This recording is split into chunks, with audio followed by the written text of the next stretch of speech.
Hello everyone, good evening. Welcome to our channel. আজি আমি APSC কিছুমান MCQ solve কৰিম। MCQ solve কৰিম মানে কি আমি MCQ APSC বা UPSC MCQ পুৰ সাধাৰণতে কিছুমান টেকনিক ইউজ কৰি পেলাই solve কৰা যায়। সেই টেকনিকখিনি আমি এপ্লাই কৰিলেহে আমি MCQ খিনি প্ৰপাৰলি solve কৰিব পাৰিম। আপুনি যদি 100% আপুনি ভালকে পঢ়ি গৈছে, প্ৰপাৰ আপোনাৰ একদম নলেজ আছে গোটেইখিনি, তবু আপুনি যদি সেই টেকনিকখিনি নাজানে, সেইখিনি এপ্লাই কৰিব নাজানে, আপুনি কেতিয়াও প্ৰিলিমছ কোৱালিফাই কৰিব নোৱাৰে। সেইটো মোৰ ব্যক্তিগত অভিজ্ঞতাৰ পৰা কৈছোঁ।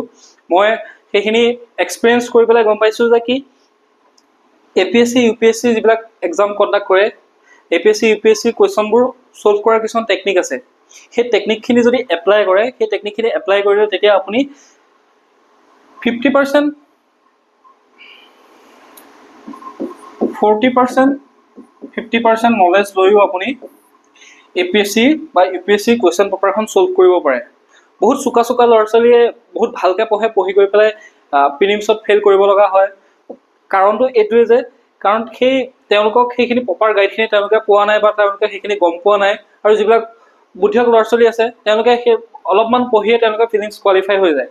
প্ৰিলিমছ কোৱালিফাই হৈ যায় মানে তেওঁলোকে সেই বস্তুখিনি বুজি পাই যায় বা তেওঁলোকৰ সেইখিনি গাইড কৰা মানুহ আছে। সচৰাচৰ আজিকালি কি কৰে, মেণ্টৰ লয়। কোচিঙত যেতিয়া তেওঁ কোচিং এটা ল'ব, কোচিংটো লোৱাৰ পাছত তেওঁলোকে জানে যে মেণ্টৰ এজন ল'লে, মেণ্টৰজনে সেইখিনি গাইড কৰিব। আৰু এই কথাখিনি আপোনাক ফ্ৰীতে কোনেও নকয়। এইখিনি হৈছে মানে মনে মনে প্ৰতিজন কেণ্ডিডেটে মনে মনে সেইখিনি কথা ৰাখে। মানে মই সেই টেকনিকখিনি মই নিজে কেনেকৈ এপ্লাই কৰিম সেইখিনি কেতিয়াও আপোনাক প্ৰকাশ নকৰে। হয়, যদি আপোনাৰ যদি কোনোবা ভাল কাজিন বা কোনোবা দাদা বা যদি আপোনাৰ আছে বা আগতে পাছ কৰি গৈছে, তেনেকুৱা যদি মানুহ আপোনাৰ ফেমিলিত আছে, আপোনাৰ লগত ভাল ৰিলেশ্যন আছে, তেতিয়া তেওঁ সেইখিনি আপোনাক শিকাব। কিন্তু আপোনাক কোনো কোচিঙত এইবিলাক কথা নিশিকায়। কোচিঙত শিকাব হ'লে আপুনি পইচা দিব লাগিব, আপুনি মেণ্টৰ ল'ব লাগিব। আপোনাক এজন মেণ্টৰ দিব, 10,000 15,000 টকা আপুনি খৰচ কৰিব লাগিব।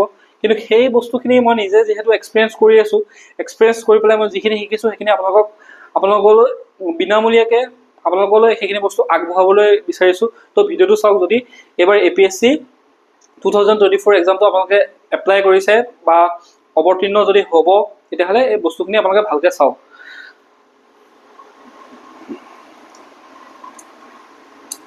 APSC বা UPSC কুৱেশ্যন ছল্ভ কৰিবলৈ হ'লে ফাৰ্ষ্ট যোনটো মেথড আহে সেইটো হৈছে এলিমিনেশ্যন মেথড। এলিমিনেশ্যন মেথড বা এলিমিনেশ্যন টেকনিক। ঠিক আছে, এলিমিনেশ্যন টেকনিক এইটো হৈছে ফাৰ্ষ্ট। এনেকুৱা ধৰণৰ প্ৰশ্নবোৰ সমাধান কৰিবলৈ হ'লে আপুনি সেই বস্তুটো জানিব লাগিব।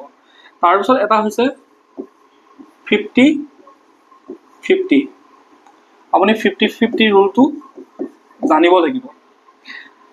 তাৰপিছতে থাৰ্ডটো হৈছে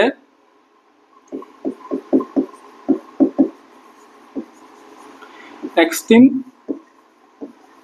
ৱৰ্ডছ। আপুনি এক্সট্ৰিম ৱৰ্ডছ কি হয়, এক্সট্ৰিম ৱৰ্ডখিনিৰ বিষয়ে আপুনি জানিব লাগিব যে এক্সট্ৰিম ৱৰ্ড কোনখিনি হয় আৰু কোনখিনি শব্দ ইউজ কৰি পেলাই চেণ্টেন্সটো এক্সট্ৰিম কৰি পেলাইছে। ফ'ৰ্থটো হৈছে আপুনি এনালাইচিছ কৰিবলৈ জানিব লাগিব। আপুনি যদি এনালাইচিছ আপুনি কৰিবলৈ নাজানে বা আপুনি অলপমান ৰিজনিং লজিকেল থিংকিং যদি আপুনি ইয়াতে নলগায়, তেতিয়াহ'লে আপুনি সেই কুৱেশ্যনখিনি সমাধান কৰিব নোৱাৰে। সেইটো গেৰাণ্টি আপুনি গোটেই পৃষ্ঠা পঢ়ি আপুনি মনত ৰখাই লৈ যাওক। পলিটি হওক, জিঅ'গ্ৰাফী হওক, হিষ্ট্ৰী হওক, ইকনমি হওক বা কাৰেণ্ট এফেয়াৰ্ছ আপুনি একদম মূৰত ভৰাই লৈ যাওক। যদি আপুনি এইখিনি টেকনিক নাজানে, এইটো 110% মই এইটো কথা ক'ব পাৰোঁ যে আপুনি সেই পেপাৰখনত আপুনি পাছ কৰিবলৈ বহুত বেছি কষ্ট হ'ব, হয়তো পাছ নকৰিবও পাৰে। সেইকাৰণে যিখিনি মই লৈ আহিছোঁ মোৰ নিজৰ অভিজ্ঞতাৰ পৰা, নিজে সেইখিনি ময়ো যিহেতু এজন ষ্টুডেণ্টে, ময়ো এজন এক্সপিৰিয়েণ্টে, তো মই সেইখিনি যিখিনি এপ্লাই কৰিবলৈ চেষ্টা কৰি আছোঁ বা যিখিনি মই বুজি পাইছোঁ, সেই কথাখিনি মই আপোনালোকলৈ আগবঢ়াব বিচাৰিছোঁ। সেইকাৰণে ভিডিঅ'টো কমপ্লিট চাওক। আৰু যদি এইখিনি আপোনালোকে যদি সহায় পায়, মানে ভাল পায়, আপোনালোকৰ যদি সহায় হয়, তেতিয়াহ'লে চেনেলটো ছাবস্ক্ৰাইব কৰি ল'ব আৰু কমেণ্ট ছেকশ্যনত লিখিব যদি আৰু নেক্সট এনেকুৱা টেকনিকৰ ওপৰত ভিডিঅ' লাগে। মই প্ৰতিটো কুৱেশ্যন কি টেকনিক ইউজ কৰি পেলাই ছল্ভ কৰে সেইখিনি আপোনালোকক দেখাই যাম। ঠিক আছে, তো ফাৰ্ষ্ট কুৱেশ্যনটোত আমি আহিছোঁ।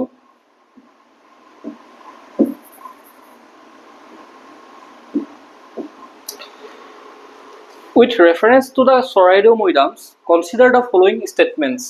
চৰাইদেউ মৈদামক লৈ পেলাই তলৰ ষ্টেটমেণ্টকেইটা কনচিডাৰ কৰিব কৈছে। আমি পঢ়িলোঁ, পঢ়াৰ লগে লগে আমি এটা কথা আহিম যে select the correct statements using the codes given below'. এই শব্দটো লিখিছে কাৰেক্ট।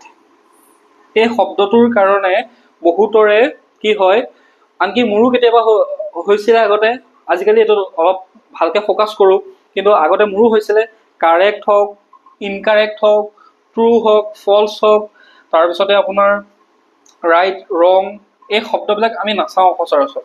কাৰেক্টটোক আমি পঢ়িম ইনকাৰেক্ট বুলি, উৎপাতত, সেইটো আমাৰ উৎপাত, মানে এক্সাম পেছাৰত আমি কি কৰিম, কাৰেক্টটো ইনকাৰেক্ট পঢ়িম, ইনকাৰেক্টটো কাৰেক্ট পঢ়ি ল'ম, ৰাইটটো ৰং বুলি ভাবি ল'ম, ৰংটোক ৰাইট বুলি ভাবি ল'ম, ট্ৰুটোক আমি ফল্ছ বুলি ভাবি ল'লোঁ, ফল্ছটোক ট্ৰু বুলি ভাবি ল'লোঁ। সেই বুলি ভাবি আমি এনেকৈ ষ্টেটমেণ্টটো পঢ়ি ইয়াতে ভুল কৰি থৈ গুচি আহোঁ। ইয়াতে কি কৈছে, কাৰেক্ট সুধিছে। কাৰেক্ট ষ্টেটমেণ্টকেইটা আমি পঢ়োঁ। These are mounds containing the remains of the royalty of the Barman dynasty. Charaideo মৈদামৰ কথা কৈ আছে, চৰাইদেউ মৈদামৰ কথা কৈ পেলাই আকৌ বৰ্মন ডাইনেষ্টিৰ কথা কৈ আছে। চৰাইদেউ মৈদামক বৰ্মন ডাইনেষ্টিৰ লগত ৰিলেট কৰি আছে। চৰাইদেউ মৈদামটো হৈছে সম্পূৰ্ণ আহোম ৰজাসকলে বা আহোমসকলৰ এটা নিয়ম, এটা পদ্ধতি। তেওঁলোকৰ মৃতকৰ তাতে পুতাৰ এটা বা তাতে ৰাখাৰ এটা পদ্ধতি হৈছে আহোমসকলৰ মৈদাম। সেইটো সকলোৱে জানে, সেইটো LP স্কুলৰ ল'ৰা ছোৱালীয়েও জানে যে মৈদাম বুলি ক'লে কোনটো জাতিক বা কোনসকল শাসকৰ বা কোনসকল ৰজাৰ বা কোনটো জনগোষ্ঠীৰ বা জাতিৰ লগত ৰিলেট হয়। এতিয়া কি কৰিছে, বৰ্মন ডাইনেষ্টি। বৰ্মন ডাইনেষ্টি বুলি কৈছে আৰু এটা কাৰেক্ট অপশ্যন সুধিছে। মই সেইকাৰণে কৈ লৈছোঁ ফাৰ্ষ্টে কাৰেক্ট ইনকাৰেক্টটো পঢ়ি ল'ব। বৰ্মন ডাইনেষ্টিৰ কথা কৈ আছে, এইটো ডাইৰেক্ট কাটক। বৰ্মন ডাইনেষ্টিৰ কথা ক'ৰ পৰা আহিলে চৰাইদেউ মৈদামৰ লগত ৰিলেট? কোনো কাৰণতে ৰিলেট নহয়। বৰ্মন ডাইনেষ্টি আছিলে কামৰূপত, বহু শ বছৰৰ পিছত আহোমসকল আহিছে, তো কেনেকৈ ৰিলেট হ'ব এইটো? ঠিক আছে। They are located along the foothills of the Patkai range. এইটো আপুনি এটা কথা জানে যে আহোমসকলে পাটকাই পৰ্বত পাৰ হৈ আহিছিলে। সেইটো অলপ ৰিলেট হয়। আহোমসকলে পাটকাই পৰ্বত পাৰ হৈ আহি চৰাইদেউত পোনপ্ৰথমবাৰৰ বাবে নামৰূপত ৰখিছিলে। তাৰপিছত তেওঁলোকে চৰাইদেউত 1253 খ্ৰীষ্টাব্দত তেওঁলোকে ৰাজধানী স্থাপন কৰিছিলে। ঠিক আছে। তেতিয়াহ'লে আমি এইটো অলপমান হ'ব পাৰে, আমি চিয়'ৰ নহয়, কিন্তু এইটো জানো যে পাটকাই ৰেঞ্জটো চৰাইদেউ শিৱসাগৰৰ তলত যিটো নাগালেণ্ড আছে সেইখিনিতে পাটকাই ৰেঞ্জটো আছে। ঠিক আছে, আমি সেইটো অলপমান ৰিলেট কৰিব পাৰিছোঁ। নেক্সট আহিলোঁ, Charaideo is now a UNESCO world heritage site. Exam পেপাৰখন হৈছিলে আপোনাৰ 2023। ইউনেস্কো ৱৰ্ল্ড হেৰিটেজ চাইট ঘোষণা কৰিছে 2024। এক্সাম হৈছিলে য'ত নেকি তাৰ আগতেই। নাও এই ইউনেস্কো ৱৰ্ল্ড হেৰিটেজ চাইট নহয়, এইটো এই নাও শব্দটো দেখিছেনে? নাও শব্দটো পঢ়ি আমি গম পালোঁ যে কি ইউনেস্কো ৱৰ্ল্ড হেৰিটেজ চাইট এতিয়াতো ঘোষণা কৰা নাই, সেইটো এটা পৰ্যায় চলিহে আছিলে যে চৰাইদেউ মৈদামক ইউনেস্কো ৱৰ্ল্ড হেৰিটেজ চাইটলৈ মানে চাইট হিচাপে গঢ়ি তোলাৰ এটা প্ৰক্ৰিয়া চলি আছিলে। চৰকাৰৰ ফালৰ পৰা এটা প্ৰক্ৰিয়া চলি আছিলে, আমি সেইটো প্ৰক্ৰিয়া তেতিয়া চলি আছিলে, কমপ্লিট হোৱা নাছিলে। তো নাও এই ইউনেস্কো ৱৰ্ল্ড হেৰিটেজ চাইট এইটো ডাইৰেক্ট আমি কি কৰিম, কাটিলোঁ। ফ'ৰ্থটো কি দিছে, the first king who was buried after death here was a Swargadeo Gadadhar Singha. APSCৰ নিচিনা এটা এক্সাম দিবলৈ গৈ আছে, আপুনি আহোমৰ ইতিহাসৰ বিষয়ে পঢ়িছে, আহোমৰ ইতিহাসৰ বিষয়ে পঢ়ি আপুনি এটা কথা গম পাইছে যে আহোমৰ প্ৰথম ৰজাজনৰ নাম কি আছিলে, চুকাফা। চৰাইদেউ মৈদাম আহোমৰ লগত ৰিলেট কৰা এটা বস্তু বুলিয়ে মই ক'লোঁ। চৰাইদেউ মৈদাম আহোমৰ লগত ৰিলেট কৰে। চুকাফা হৈছে ফাৰ্ষ্ট কিং। গদাধৰ সিংহ আছিলে লাষ্টৰ ফাললৈ যিসকল আহোম ৰজা আছিলে, সেই লাষ্টৰ ফালৰ এজন আহোম ৰজা কোন আছিলে, গদাধৰ সিংহ। একেবাৰে শেষৰ ফালেও নহয়, অলপমান মধ্যমীয়া ফাললৈ যিজন ৰজা আছিলে গদাধৰ সিংহ। তেতিয়াহ'লে চুকাফা ইয়াতে বুৰিড নকৰি গদাধৰ সিংহ কেনেকৈ ইয়াতে মানে কৰা হ'ব, গদাধৰ সিংহ কেনেকৈ হ'ব, এইটো ডাইৰেক্ট আমি কি কৰিব পাৰিলোঁ, এলিমিনেট কৰিব পাৰিলোঁ। ঠিক আছে, আমি এলিমিনেট কৰিলোঁ। কিন্তু আমি এটা কথা, ইমানখিনি আমি এতিয়া মই আপোনালোকক বুজাবৰ কাৰণে বহুতখিনি কথা কৈ আছোঁ, কিন্তু আমি এক্সামত কি কৰিম, আমি ডাইৰেক্ট চাম যে these are the mounds containing the remains of the royalty of the Barman dynasty. Barman dynasty শব্দটো পোৱাৰ লগে লগে আমি এইটো ফাৰ্ষ্টটোৱে এলিমিনেট কৰিলোঁ, এইটো যে সেইটো হ'বই নোৱাৰে, কেতিয়াতো পচিবলেই নহয়, ইম্পচিবল এটা বস্তু। ডাইৰেক্ট আমি অপশ্যনত আহিম। 1 নম্বৰ এত কি আছে 1 আছে, ডাইৰেক্ট কাটক। বিত কি আছে 1 আছে, ডাইৰেক্ট কাটক। ডিত কি আছে 1 আছে, কাটক। এই তিনিটা অপশ্যন কেতিয়াও হ'বই নোৱাৰে, কাৰণ তিনিটাতে কি আছে 1টো আছে। 1 নম্বৰ ষ্টেটমেণ্টটো তিনিটাতেই আছে। অনলি চি অপশ্যনটোত আছে যে অনলি 2 অনলি। অৰ্থাৎ আমি কি কৰিলোঁ, যদিও আমি এইটো চিয়'ৰ নহয় বা আমি নাজানিছিলোঁ, কিন্তু আমি এটা কথা জানিছিলোঁ যে বৰ্মন ডাইনেষ্টি কেতিয়াও মৈদামৰ লগত ৰিলেটেড নহয়, কোনো কাৰণত এটা অসম্ভৱ এটা ষ্টেটমেণ্ট দিছে। সেই ষ্টেটমেণ্টটো দিয়াৰ ফলত আমি কি কৰিলোঁ, আমি 1 নম্বৰ কাটিলোঁ, এ অপশ্যন কাটিলোঁ, বি অপশ্যন কাটিলোঁ, ডি অপশ্যন কাটিলোঁ, আমি ডাইৰেক্ট আহিলোঁ চি অপশ্যনত। তেতিয়া আমি বাকী এইবোৰ ষ্টেটমেণ্ট পঢ়ি থকাৰ আমাৰ প্ৰয়োজনেই নাই। বুজি পালে? আপোনালোকে যেতিয়া এক্সামৰ হলত বহিব, এক্সামৰ কুৱেশ্যন যে ছল্ভ কৰিব, তেতিয়া আপোনালোকে এই গোটেইখিনি এনেকৈ পঢ়ি টাইম ৱেষ্ট কৰাৰ প্ৰয়োজন নাই। ইয়াতে ডাইৰেক্ট দেখাই দিছে ন, ডাইৰেক্ট বস্তুটো বুজাই দিছে যে দিজ আৰ মাউণ্টেন্স বৰ্মন ডাইনেষ্টি। আপুনি যদি অলপমান বুদ্ধিয়ক হয়, তেতিয়াহ'লে আপুনি ডাইৰেক্ট অপশ্যনত যাব, অপশ্যনত গৈ এইকেইটা কাটিব, কটাৰ লগে লগে আপোনাৰ অনলি 2টো আপুনি শুদ্ধ হিচাপে দি থৈ আহিব পাৰিব। ঠিক আছে। ইয়াতে যে এক্সট্ৰিম ৱৰ্ড বুলি মই কৈছিলোঁ, চাওক এক্সট্ৰিম ৱৰ্ড কিছুমান হৈছে, এটা হৈছে অনলি, এটা হৈছে অলৱেজ, এটা হৈছে কমপ্লিট, এটা হৈছে নেভাৰ, এটা হৈছে এণ্টায়াৰলি। ঠিক আছে। তাৰপিছতে আৰু এটা হৈছে টোটেলি। এনেকুৱা ধৰণৰ শব্দবিলাক হৈছে এক্সট্ৰিম ৱৰ্ড। এই এনেকুৱা ধৰণৰ শব্দবিলাক যেতিয়া ইয়াতে এপ্লাই কৰিব, তেতিয়া only one, completely, always, never, সেই শব্দবিলাকে কি হয় এক্সট্ৰিম বুজায়, যে এইটো বস্তু মানে অসম্ভৱ কিবা এটা, মানে এইটো হ'বই নোৱাৰে। মানে অনলি ওৱান মানে এজনেহে, বা অনলি শব্দতে কি বুজায় আপোনালোকে মিনিংটো জানে। এইটো অনলিটো আমাক কি কৰিছে, চেণ্টেন্সটো বহুত বেছি এক্সট্ৰিম কৰি দিছে। এই শব্দবোৰ যেতিয়া আহিব আপোনালোকে অট'মেটিক গম পাব যে এইটো ষ্টেটমেণ্ট মানে 90% চিয়'ৰ এই ষ্টেটমেণ্টটো ভুল হ'ব। ঠিক আছে। তো নেক্সট কুৱেশ্যনত আমি গ'লোঁ। আপোনালোকে এই কথাখিনি বুজি পালে? যদি ভিডিঅ'টো যদি আপোনালোকৰ কাৰণে সহায় হৈছে বুলি ভাবিছে, তেতিয়াহ'লে আপোনালোকে মোক কমেণ্ট ছেকশ্যনত লিখিব যে আৰু এনেকুৱা ধৰণৰ প্ৰশ্ন আনক, আৰু আমাক দেখাওক যে কেনেকৈ এলিমিনেশ্যন টেকনিক হওক, বা 50-50 ৰুল হওক, বা এক্সট্ৰিম ৱৰ্ড, বা লজিকেল থিংকিং কৰি পেলাই কেনেধৰণে আমি ছল্ভ কৰিম। আমি এতিয়া নেক্সট কুৱেশ্যনত আহিছোঁ।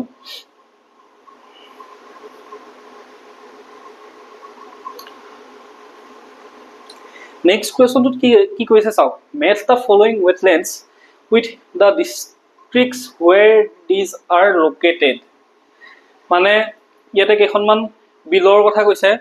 ৱেটলেণ্ড মানে কি জানে, জলাহভূমি, অৰ্থাৎ বিল। আমি অসমীয়াত যি বিল বুলি কওঁ, বা জলাহভূমি বুলিও কোৱা হয়। তো সেই বিলকেইখনৰ নামটো দিছে, দি পেলাই কোনকেইখন ডিষ্ট্ৰিক্টত আছে সেইটো বুজাইছে। আমি ইয়াতে চাওক, উৰ্পদ বিল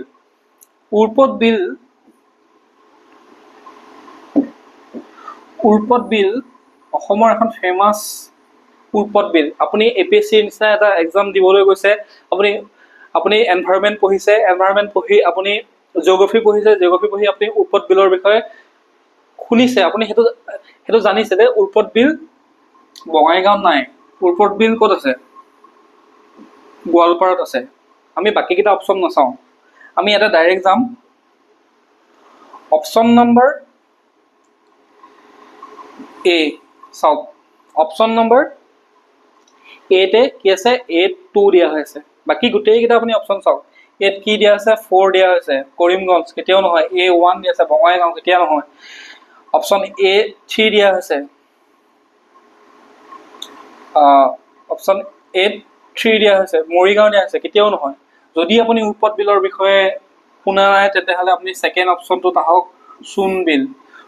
অসমৰ আটাইতকৈ ডাঙৰ ৱেটলেণ্ড, আটাইতকৈ ডাঙৰ বিলখনৰ নাম কি হৈছে? চোনবিল। চোনবিল ক'ত আছে? কৰিমগঞ্জ। সকলোৱে জানে এইটো, এইটো জানিব লগা কথা। আপুনি যেতিয়া এইটো এক্সাম দিবলৈ গৈছে আপুনি মাষ্ট বি এইটো কথা নিশ্চয় জানে যে চোনবিলখন কৰিমগঞ্জত আছে। আপোনাৰ হাতত দুটা অপশ্যন আছে, চোনবিল আৰু উৎপত বিল। ইয়াৰ দুটাৰ ভিতৰত আপুনি এলিমিনেশ্যন টেকনিকটো লগাওক। এতিয়া এলিমিনেশ্যন টেকনিকটো লগোৱাৰ লগে লগে মই প্ৰথমটোতে এলিমিনেশ্যনটো লগাই মই গম পাই গ'লোঁ যে অপশ্যন এটো 2 হ'ব, গোৱালপাৰাই হ'ব। তাৰ বাহিৰে বেলেগ অপশ্যন একো নাই। ইয়াতে মোৰ এনচাৰটো ওলাই গ'ল, অপশ্যন নম্বৰ এ। যদি আপুনি বিটোত যায়, বিটো চোনবিল কৰিমগঞ্জত আছে, বিটোতো যদি আপুনি এলিমিনেশ্যন লগায়, বিত 4 আছে, বাকী ক'তো বিত 4 নাই। চাই লওক এবাৰ, বাকী ক'তো বিত 4 নাই। তেতিয়া আপুনি কি পালে? Option number A is the correct answer. বুজি পালে? এলিমিনেশ্যন টেকনিক কেনেকৈ লগাই, 50-50 ৰুল কেনেকৈ এপ্লাই কৰে, মই সেইখিনি আপোনালোকক দেখাই আছোঁ। তো নেক্সট কুৱেশ্যনটোত গৈছোঁ।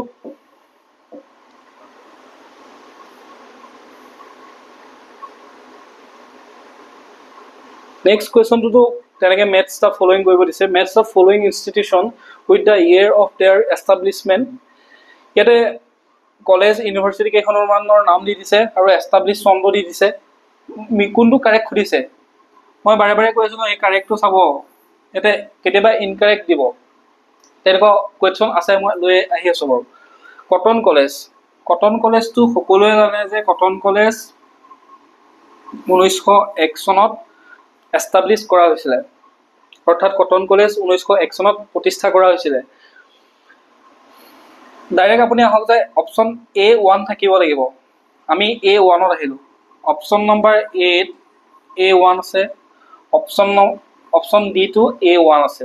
এতিয়া আমি গম পালোঁ যে এই দুটা অপশ্যন কেতিয়াও হ'বই নোৱাৰে, এইকেইটা আপুনি ডাইৰেক্ট এলিমিনেট কৰি দিয়ক। আপুনি এই অপশ্যন বি আৰু চি ডাইৰেক্ট কাটক, এইকেইটা কেতিয়াও হ'ব নোৱাৰে। তাৰপিছতে আমি আহিলোঁ যে গুৱাহাটী ইউনিভাৰ্চিটিৰ কথা কৈছে। আপুনি আছাম এগ্ৰিকালচাৰ ইউনিভাৰ্চিটিৰ কথা নাজানে, আপুনি মনত নাথাকিবও পাৰে, এইটো স্বাভাৱিক কথা। কোনে আছাম এগ্ৰিকালচাৰ ইউনিভাৰ্চিটি কিমান চনত স্থাপন হৈছিলে পঢ়ি যাব, বা সিমানখিনি মনত ৰাখিবলৈও পাহৰি যোৱা যায়, বা সেইখিনি কেতিয়াবা সেই চিলেবাছ কভাৰ নহ'বও পাৰে। তো ভবা নাযায় ন এনেকুৱা এটা কুৱেশ্যন যে আহি যাব। কিন্তু আপোনাক এক্সামিনাৰে দুটা অপশ্যন দিছে, কিন্তু এটা হৈছে কটন কলেজ। সেইটো আপুনি জানিব লাগে যে 1901 চনত স্থাপন হৈছিলে কটন কলেজ, অসমৰ প্ৰথমখন কলেজ। হেনৰি কটনে স্থাপন কৰিছিলে। তো কটন কলেজখন 1901 চনত স্থাপন হৈছিলে, আপুনি সেইটো জানে। তো আমি এলিমিনেট কৰি পেলাই কি ওলালোঁ? অপশ্যন এ আৰু ডিতে A1 আছে। তাৰপিছতে আমি দুটা অপশ্যন যিহেতু এলিমিনেট কৰিলে, এবাৰ নেক্সট আহিছোঁ আমি গুৱাহাটী ইউনিভাৰ্চিটি।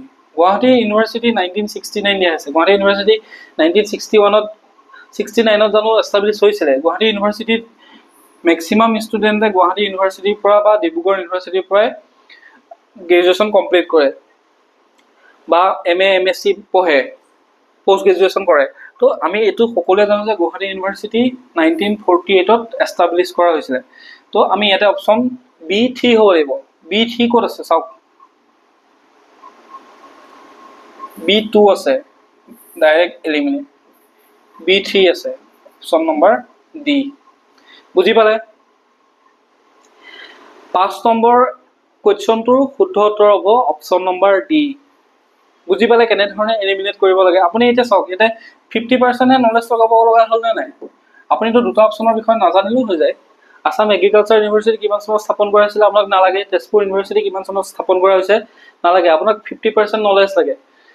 50% নলেজ লাগে যদি আপুনি অনলি গুৱাহাটী ইউনিভাৰ্চিটিটো বিষয়ে যদি জানে, গুৱাহাটী ইউনিভাৰ্চিটিটো যদি আপুনি জানে, কটনৰ কথা যদি ধৰি লওক আপুনি নাজানিলে, তেতিয়াও আপুনি এলিমিনেট কৰি উলিয়াব পাৰে যে বি অপশ্যনটো 3 হ'ব লাগিব। বি অপশ্যনটো 3 ক'ত আছে? এইটোত নাই, দেখিছেনে? বি অপশ্যন এটো 3 নাই, বি অপশ্যনটো ডিতে 3 আছে। সেইটো আপোনাৰ এলিমিনেট হৈ গ'ল। তো APSC বা UPSC কুৱেশ্যনবোৰ যদি সেই টেকনিকখিনি জানে, চল্ভ কৰিবলৈ বহুত ইজি হৈ যায়। কিন্তু আপুনি যদি মানে মই পঢ়ি কমপ্লিট নলেজ লৈ যাম, মই পাৰফেক্ট হৈ যাম, গোটেই নলেজ মোৰ একদম ব্ৰেইনত ভৰাই লৈ গৈছোঁ, মই এতিয়া এক্সাম দিম, তেতিয়াহ'লে হয়তো আপোনাৰ প্ৰিলিমছ নোলাবও পাৰে। যিখিনি মই এক্সপিৰিয়েঞ্চ কৰি পেলাই শিকিছোঁ, সেইখিনি আপোনালোকক শিকাবলৈ বা সেইখিনি দেখাবৰ কাৰণে চেষ্টা কৰিছোঁ। তো নেক্সট কুৱেশ্যনত আমি আহিছোঁ।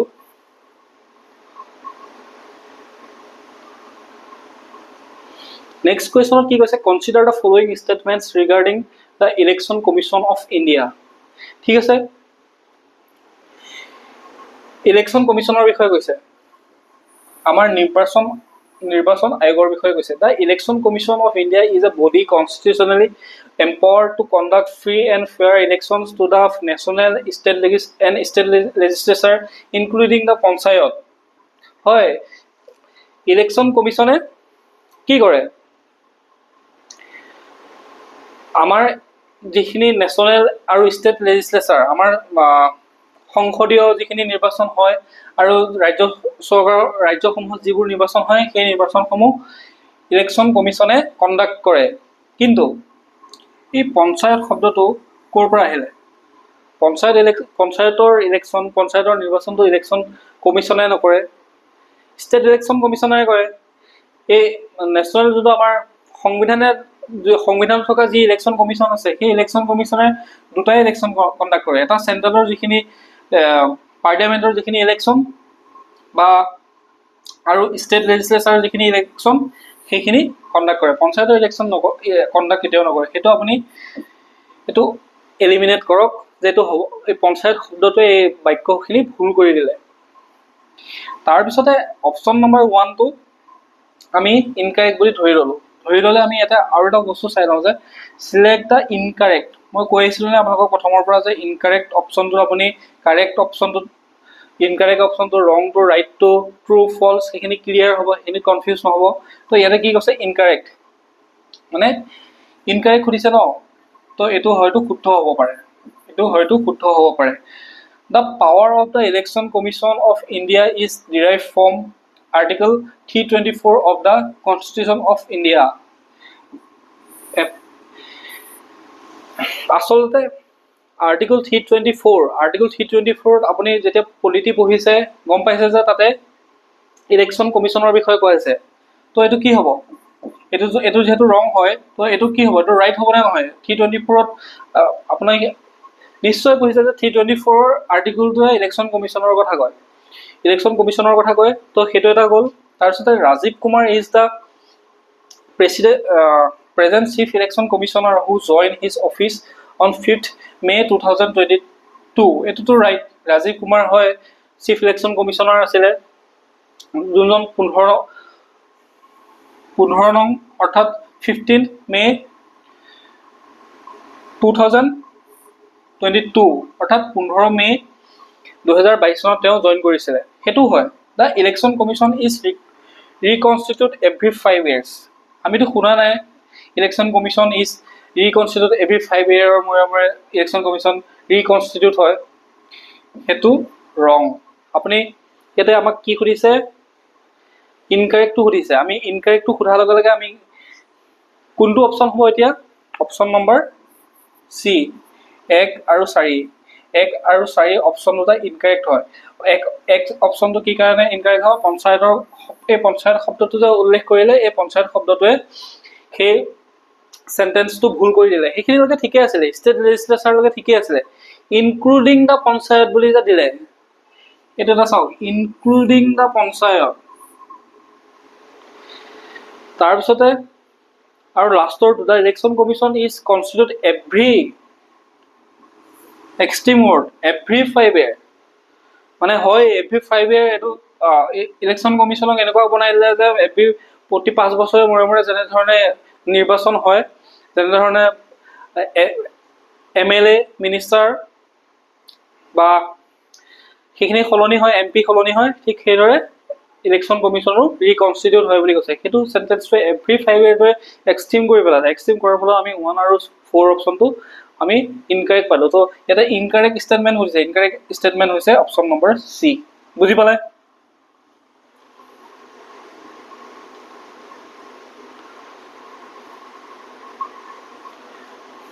Consider the following statement regarding the Goods and Service Tax (GST) of India. GST Goods and Service Tax ওপৰত সুধিছে, ষ্টেটমেণ্ট কেইটা দিছে যে GST is a successor to VAT used in India on the supply of goods and services. ঠিক আছে, ভেটৰ সলনি GST কি কৰা হৈছে, অনা হৈছে। GST came into effect from 1st July 2017. এইটো আমি জানো সকলোৱে 2017 1st July 2017 through the implementation of the 101 amendmentor জৰিয়তে এটো অনা হৈছিল জিএসটি টো কনস্টিটিউশনখন এমেন্ডমেন্ট কৰি পেলাই every decision of the GST council is to be taken by a majority of not less than 3/4 of weightage votes of the members present and voting at the meeting এটো correct পাইছো মানে এখিনি বস্তু আমি যিখিনি পঢ়িছিলো পলিটিত আমি যিখিনি পঢ়িছিলো বা ইকোনমিক্স যিখিনি আমি পঢ়িছিলো আমি এই বস্তুখিনি পাই আহিছো তাৰ পিছতে এটা কি দিছে the GST council is chaired by the prime minister of India এটো আপুনি কত পালে যে GST council GST বস্তুটো হৈছে এটা ফাইনান্সিয়াল বস্তু এটা কি কাৰণে প্ৰাইম মিনিষ্টাৰে শেয়াৰ কৰিব এই অপচনটো আপোনাৰ 4 নম্বৰ অপচনটো আপোনাক এটা কথা ক্লিয়াৰ কৰি দিলে যে এটা শেয়াৰ্ড বাই প্ৰাইম মিনিষ্টাৰ অফ ইণ্ডিয়া বুলি দিলে প্ৰাইম মিনিষ্টাৰ অফ ইণ্ডিয়া বুলি দিয়াৰ লগে লগে আমি গম পালো যে এটো অপচন কেতিয়াও কাৰেক্ট হ'ব নোৱাৰে এতিয়া চাওক ইয়াতে 4 অপচনটো ক'ত আছে 4 অপচনটো আছে সি এটো আমি ডাইৰেক্ট এলিমিনেট কৰিলো তাৰ পিছতে only one দিছে only one তো যদি শুদ্ধ হয় তেন্তে only two তো শুদ্ধ হৈ পাই আছে আমি এটো জানোৱে যে 1st July 2017 ত আনা হৈছিল জিএসটি ইমপ্লিমেন্ট কৰা হৈছিল 101 এমেন্ডমেন্টৰ জৰিয়তে কনস্টিটিউশন এমেন্ডমেন্টৰ জৰিয়তে জিএসটি অনা হৈছিল হেতু জানো তেন্তে only কিয় হ'ব only one কিয় হ'ব only one তো কেতিয়া হ'ব নোৱাৰে only one আৰু two যদি থাকে তেতিয়া আমি ভাবিব পাৰিলোহেঁতেন তাছত আকৌ ইয়াত দি আছে only two only দিয়া আছে এই only শব্দটোৱে এ আৰু বি অপচনটোটাকো এলিমিনেট কৰিলে আমি যিকিটা ভাবিছিলো যে ৰাইট হ'ব হেতু কিটো দিয়া আছে অপচন নম্বৰ ডি চাওক option number D is correct ঠিক আছে অপচন নম্বৰ ডি টোত 1 2 3 যিকিটা আমি ভাবিছিলো যে এইকিটা কারেক্ট হ'ব লাগে হেতুৱে দিয়া আছে 1 2 আৰু 3 ঠিক আছে তাৰে আমি কোনটো প্ৰাইম মিনিষ্টাৰে শেয়াৰ কৰে বুলি ক'লে ন প্ৰাইম মিনিষ্টাৰে অধ্যক্ষতাত জিএসটি কাউন্সিলৰ মিটিং হয় বুলি ক'লে প্ৰাইম মিনিষ্টাৰ কি কাৰণে প্ৰাইম মিনিষ্টাৰ আৰু বহুত কাম আছে প্ৰাইম মিনিষ্টাৰে ফাইনান্সিয়াল কামত কিয় মানে কামত সোমাই থাকিব তেখেতৰ আৰু বহুত বেছি কাম আছে হেতু বস্তু আপুনি যদি একবাৰ মানে লজিক্যালি ভাবিও চাই তেতিয়াহলে আপুনি এটো অপচন ইনকাৰেক্ট কৰিব পাৰে এটো অপচন কেতিয়াও শুদ্ধ নহয় তো আমি কি অপচন পালো ডি অপচন আপুনি একবাৰ বুজি পাইছে নে কোৱেশ্চনবোৰ কেনে ধৰণে সলভ কৰা হয় টেকনিক বা কি টেকনিক ইউজ কৰি পেলাই বস্তু কোৱেশ্চনৰ যি ষ্টেটমেন্ট দিয়ে সেই বস্তুখিনি আমি কেনে ধৰণে এনালাইসিস কৰি কেনে ধৰণে সলভ কৰিব লাগে তো কোৱেশ্চনবিলাক আমি প্ৰেক্টিস কৰিলে আপোনালোকৰ আৰু ক্লিয়াৰ হ'ব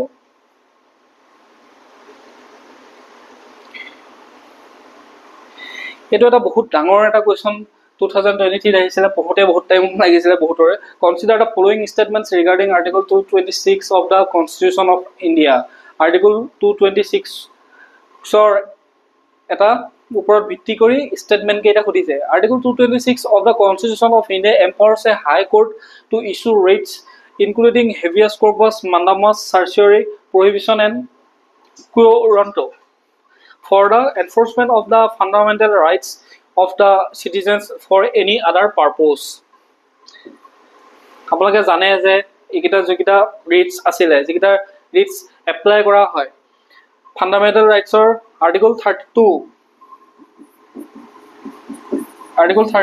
বিষয়ে আপোনালোকে পঢ়িছে ৰেমেডিজ খিনি পঢ়িছে সেই ৰেমেডিছত কি কথা কোৱা হৈছিল ফান্ডামেন্টাল ৰাইটছ যদি কাৰোবাৰ যদি ব্ৰেক কৰে কোনোবা যদি আপোনাৰ যদি ফান্ডামেন্টাল ৰাইটছ যদি আপোনাৰ ব্ৰেক হয় তেতিয়াহলে আপুনি ডাইৰেক্ট সুপ্ৰিম কোৰ্টত যাব পাৰে যে মোৰ এখিনি মই অধিকাৰ পোৱা নাই মই এখিনি অধিকাৰ পাব লাগে আপোনাক সুপ্ৰিম কোৰ্টে আপোনাক সেই অধিকাৰখিনি যোনে আপোনাৰ পৰা সেই অধিকাৰখিনি কাঢ়ি লৈ গৈছে সেই অনুষ্ঠান বা প্ৰতিষ্ঠানটো বাধ্য হ'ব যে সেই ব্যক্তিজনক এই অধিকাৰখিনি দিয়ক সেই ৰাইটছখিনি আপুনি দিবলৈ সেই প্ৰতিষ্ঠানটো বা যি সংগঠনে বা যিয়ে নহওক আৰু যদি চৰকাৰে আপোনাৰ পৰা সেইখিনি কাঢ়ি লয় তেন্তে সুপ্ৰিম কোৰ্টত আপুনি যাব ডাইৰেক্ট যোৱাৰ লগে লগে সুপ্ৰিম কোৰ্টে অৰ্ডাৰ দিব যে এই ব্যক্তিজনক এইখিনি অধিকাৰ দিয়ক আৰু সেইখিনি দিবলৈ বাধ্য হ'ব আৰ্টিকল 32 সেই বিষয়ে লিখা হৈছে কনস্টিটিউশনাল ৰেমেডিছৰ বিষয়ে দিয়া হৈছে দাসত অপচন 2 দিয়া আছে যে অপচন 2 নহয় স্টেটমেন্ট 2 দিয়া হৈছে that phrases for any other purpose refers to the enforcement of an ordinary legal rights this implies that the jurisdiction of the high court is wider than that of the Supreme Court. Obviously wider.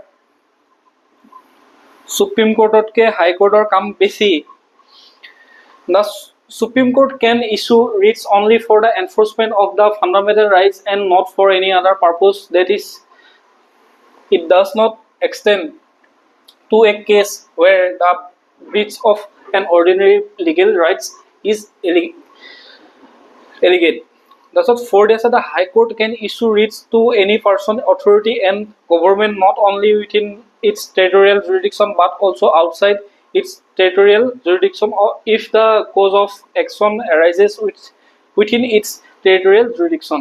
এটা option কি হৈছে correct খুদিছে এটো যদি আপুনি এটা বস্তু চাবলৈ যায় লজিক্যালি যদি আপুনি ভাবিবলৈ যায় এই অপশন এই কোৱেশ্চনটো 15 নম্বৰ কোৱেশ্চনটো যদি এক্সামিনাৰে ভাবিছে মই ইয়াতে কোনবা এটা অপশন ভুল দিও বা কোনবা দুটা অপশন ভুল দিও কোনবা দুটা শুদ্ধ দিও এক্সামিনাৰৰ এক্সামিনাৰে ইমানখিনি মিছা কথা লিখিব নোৱাৰে কোনো এটা যেহেতু এখিনি আমি পঢ়া বস্তুখিনি হে পঢ়া বস্তুখিনি আপুনি আপোনাক যদি কিবা এটা এনেকুৱা ধৰণৰ কথাৰ ওপৰত বহুত আপুনি হাজিব লগা হয় অপশনটা যদি আপুনি হাজিব লগা হয় আপুনি ইমানখিনি হাজিব নোৱাৰে মানে ইমান ডিটেইলছত আপুনি বস্তু এটা হাজিব নোৱাৰে আপুনি থুলমুলকে তাক অনলি নেভাৰ এনেকুৱা ধৰণৰ শব্দ লগাই পেলাই আপুনি সেই স্টেটমেন্টটো আপুনি ভুল কৰিব পাৰে কিন্তু ইমানখিনি আপুনি ডিটেইলছত লিখি পেলাই এটা স্টেটমেন্ট কেতিয়াও ভুল কৰিব তো ইমান সহজ নহয় আৰু এক্সামিনাৰে সেইখিনি নিবিচাৰেও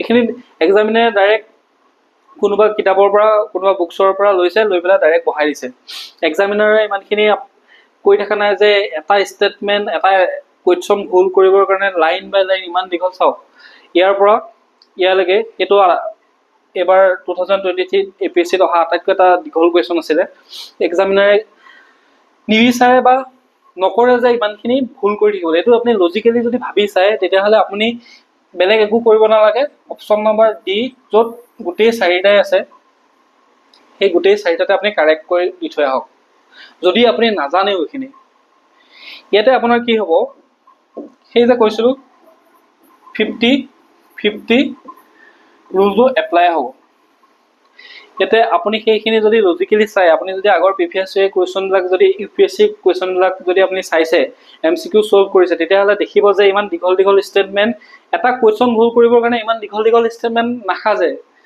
আপুনি হেতু নিজে এবাৰ নিজৰ পাৰ্সোনালি কৈ চাওক যে মই এটা বস্তু ভুল কৰিবৰ কাৰণে ৰং কিবা এটা এক্সট্ৰিম ৱৰ্ড লগাই দিলো নাই যোৱা বা নাযাও বা নাখাও নকৰো এনেকুৱা শব্দ লগাই আপুনি মিছা কথাটো কৈছে আপুনি এটা ষ্টৰী বনাই থাকা নাই আপোনাৰ এটা ষ্টৰী বনাই থাকিবৰ কাৰণে সময় নাই আপুনি যিমান পাৰে চেষ্টা কৰে যে দুটা এটা ৱৰ্ড ইফাল সিফাল কৰি আপুনি স্টেটমেন্টটো ভুল কৰিবৰ কাৰণে কিন্তু এক্সামিনাৰে ইমানখিনি দীঘল স্টেটমেন্ট লিখিছে যেহেতু তো আপুনি লজিক্যালি থিংকিং কৰক যে এটো স্টেটমেন্টৰ চাৰিটাই শুদ্ধ হ'ব লাগে তো আপুনি দি থৈ আহক চাৰিটাই শুদ্ধ আৰু এটো চাৰিটাই শুদ্ধ হয় এটো গোটেই চাৰিটা স্টেটমেন্টে শুদ্ধ হয় বুজি পালে ইয়াৰ চিন্তাটো কেনে ধৰণে কৰিব লাগিব এই এনেকুৱা ধৰণৰ কোৱেশ্চনবোৰ সলভ কৰোতে এটা সক এইবিলাক কিছুমানে ক'ব যে নপঢ়াকে মানুহে এনেকুৱা ধৰণে সলভ কৰিব পাৰে নেকি চাওক আপুনি এপিএসসি যিখিনি সিলেবাস ইউপিএসসি যিখিনি সিলেবাস তাতে 50% বা 51% লৈ টপাৰ হৈ আছে ৰিসেন্টলি যি ইউপিএসসি ৰিজাল্ট দিছে শক্তি দুবে সেই তেখেতৰ মাৰ্কসটো চাব মাৰ্কসটো চালে আপোনালোকে গম পাব যে 50% বা 52% লৈ পেলাই টপাৰ হয় এয়াৰ 1 হয় অল ইন্ডিয়া ৰেক 1 আহে তেতিয়া হলে এটা বস্তু বুজি পাইছে যে গোটেই 100% নলেজটো আপুনি কেতিয়াও ল'ব নোৱাৰে বা 100% নলেজ মানে লৈ পেলাই এক্সাম এটা দিব যোৱাটো সম্ভৱে নহয় আপুনি তেনেকৈ এক্সাম এটা দিবলৈ গলে আপুনি বয়সে গুচি যাব বুঢ়া হৈ যাব তো আপোনাৰ নলেজ কেতিয়াও শেষ নহয় সেই কাৰণে আমি সেই বুদ্ধিখিনি লগাব লাগিব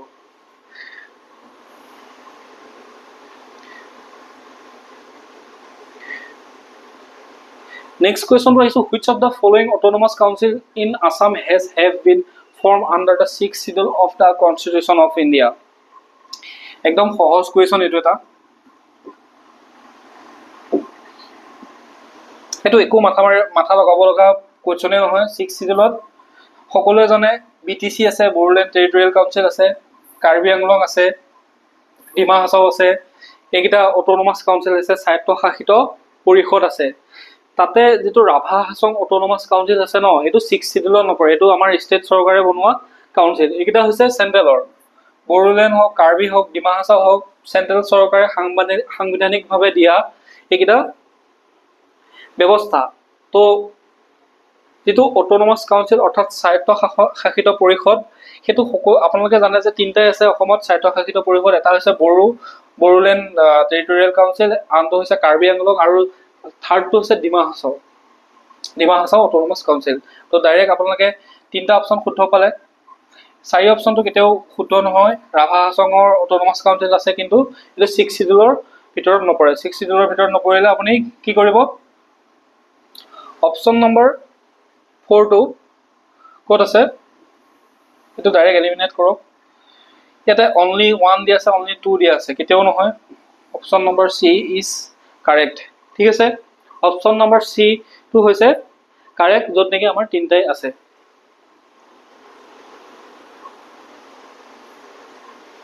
ইয়াতে বড়ো বিটিএডি কেতিয়া স্থাপন কৰা হৈছিলে 2003 চনত আৰু ইলেকশ্যন হৈছিলে 2005 চনত এই বিটিএডিৰ বিষয়ে বা কাৰ্বি আংলং অট'নমাছ কাউন্সিল আৰু ডিমা হাছাও অট'নমাছ কাউন্সিলৰ বিষয়ে পঢ়ি যাব এইকেইটা ইম্পৰ্টেণ্ট হয় ঠিক আছে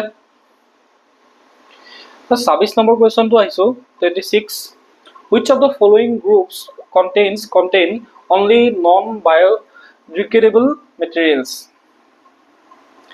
only which of the following group contain only non-biodegradable material মানে ইয়াতে 4টা অপশ্যন দিছে উড পেপাৰ লিডাৰ বুলি পঢ়িলে উডটো পচি যোৱা বস্তু এটা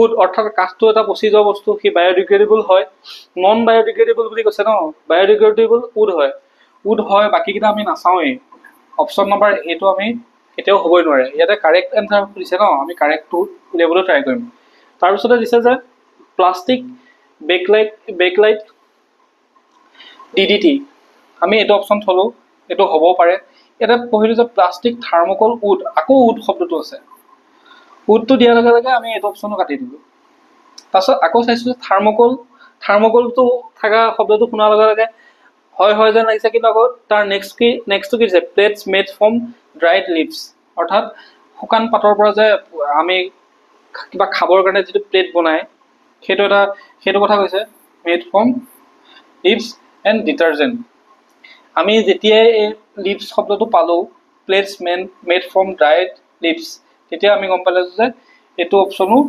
নহয় কাৰেক্ট নন বায়োডিগ্ৰেডেবল বুলি কৈছে ন নন বায়োডিগ্ৰেডেবল আমি কি পাম প্লাষ্টিক পাম বেকলাইট পাম DDT পাম তো কাৰেক্ট এনচাৰটো কি হ'ব 2 তো এতিয়া 6 নম্বৰ অনলি কি হ'ব 2 হ'ব ইয়াতে যদি আপুনি এলিমিনেশ্যন মেথডটো লগাই উড শব্দটো আছে উড শব্দটো থকাৰ লগে লগে অপশ্যন নম্বৰ এটো কেতিয়াও শুদ্ধ হ'ব নোৱাৰে অপশ্যন নম্বৰ 3 টো উড আছে চি টো কেতিয়াও শুদ্ধ হ'ব নোৱাৰে অপশ্যন নম্বৰ ডি টো কি আছে 3 আছে এটো উড আছে সেইটো আপুনি কাটি দিয়ক পালেনে অনলি 2 টো আপোনাৰ এনচাৰ আহি গ'ল গম পালে তো সেনেধৰণে সেই ধৰণে বা তেনেধৰণে কুৱেশ্যনবোৰ সলভ কৰিব লাগিব ঠিক আছে তো নেক্সট কুৱেশ্যনটোত আহিছোঁ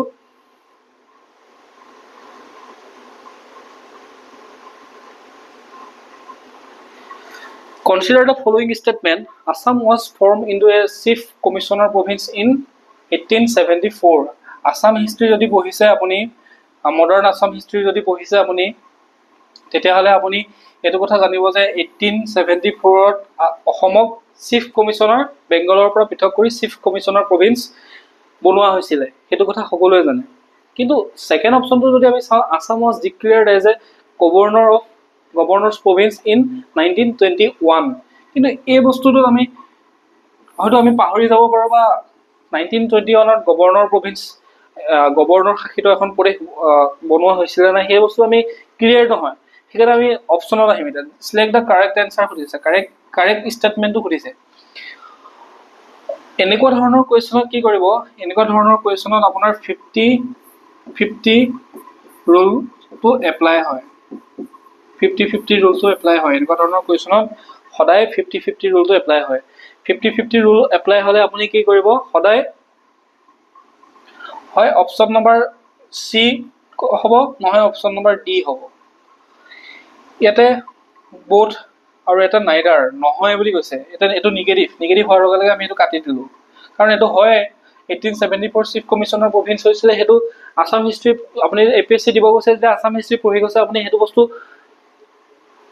মানে এটা জানা কথা, আৰু এইটো এটা সাধাৰণ কথা যে 1874 আছামক চিফ কমিশ্যনাৰ প্ৰভিন্স কৰা হৈছিলে। কিন্তু আমি Assam was declared as a governor province in 1929। এইটো অলপমান ভিতৰলৈ যদি আপুনি পঢ়ে তেতিয়া আপুনি সেইটো এই এনচাৰটো পাব, কিন্তু এইটোৰ ওপৰত লৈ আমাৰ চিয়ৰিটিটো নাই।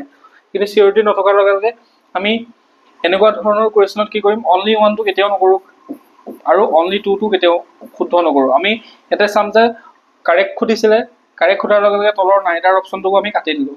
কাটি দিয়াৰ লগে লগে আমি both 1 and 2 option number C আমি অপশ্যন নম্বৰ চিটো কি কৰিম, আমি শুদ্ধ বা OMRত দাগ দি থৈ আহিম, ৰাউণ্ড বলটো বনাই থৈ আহিম, যাতে এইটো আমাৰ শুদ্ধ হয়। আৰু এই যে 50-50 ৰুল বুলি ক'লোঁ, 50-50 ৰুলটোত আপুনি কি হ'ল, হয় এইটো শুদ্ধ হ'ব, নহয় ভুল হ'ব, সেইটো আপুনি চিয়ৰ থাকক। হয় এইটো শুদ্ধ হ'ব, নহয় মানে ভুল হ'ব। 50 শুদ্ধ, কাৰণ আপুনি এটা জানে এটা নাজানে, তো 50-50 ৰুল এপ্লাই কৰি থৈ আহিছে। কিন্তু মেক্সিমাম এনেকুৱা কুৱেশ্যনত কি হয়, সদায় শুদ্ধই হয়। যিমান UPSC টপাৰবিলাক আছে, UPSC টপাৰবিলাকৰ আপুনি সেই ভিডিঅ'বিলাক চালে গম পাব যে তেওঁলোকে যেতিয়া সেইবিলাক এনালাইচিছ কৰি পেলাই দেখায়, আৰু যিবিলাক পেইড কোৰ্চ মেণ্টৰ লৈ পেলাই যেতিয়া আপোনাক মেণ্টৰে যেতিয়া পঢ়াব, তেতিয়া আপোনালোকক এই টেকনিকবিলাক শিকাব, তেতিয়া আপোনালোকে গম পাব হয় এইটো মানে এনেধৰণৰ এপ্লাই কৰিব লাগিব। সেইকাৰণে আপুনি এইটো 50-50 ৰুলটো এপ্লাই কৰি থৈ আহিলে, আৰু এইটো অপশ্যন নম্বৰ চি এ শুদ্ধ হয়, বোথ 1 and 2। ঠিক আছে।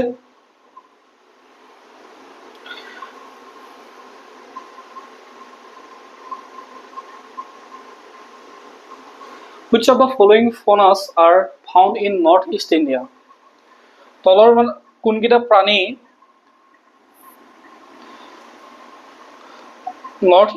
নৰ্থ-ইষ্ট ইণ্ডিয়া মানে উত্তৰ পূব ভাৰতত পোৱা যায় বুলি কৈছে। চিলেক্ট দ্য কাৰেক্ট এনচাৰ কৈছে। কাৰেক্ট এনচাৰটো উলিয়াব দিছে আপোনাক। কাৰেক্ট এনচাৰটো উলিয়াব হ'লে এটা চাওক, টোকে গেকো এইটো কি হয়, ধৰি লওক আপুনি নাজানে বুলি মই ধৰি ল'লোঁ, বা ময়ো নাজানো টোকে গেকো কি হয়। ৰেড পাণ্ডাটো পাণ্ডা আমি চিনি পাওঁ, তো ৰেড পাণ্ডা মানে ৰঙা পাণ্ডা, চাগে ৰঙা পাণ্ডাৰ কথা কৈছে। তো হলক গিবনটো অসমৰ এটা ইম্পৰ্টেণ্ট এটা জীৱ হয়নে নহয়, এটা আমাৰ হলক গিবনৰ কাৰণে এখন সংৰক্ষিত অভয়াৰণ্যই আছে যোৰহাটত। সেই অভয়াৰণ্যখনৰ নাম কি হয় আপোনালোকে কমেণ্ট ছেকশ্যনত লিখক, মই ইয়াতে নকওঁ। আমি হলক গিবনৰ কথা শুনিয়ে থাকোঁ। হলক গিবন হৈছে এটা অসমৰ এনডেঞ্জাৰ্ড মানে জীৱ, যিটো সংৰক্ষণৰ কাৰণে সংৰক্ষণৰ যথেষ্ট প্ৰয়োজন, আৰু সেইমতে সংৰক্ষণৰ চৰকাৰে ব্যৱস্থাও কৰিছে সংৰক্ষণ কৰি ৰাখিবৰ কাৰণে। হলক গিবনৰ কথা জানো। তো ইয়াতে কাৰেক্ট অপশ্যন সুধিছে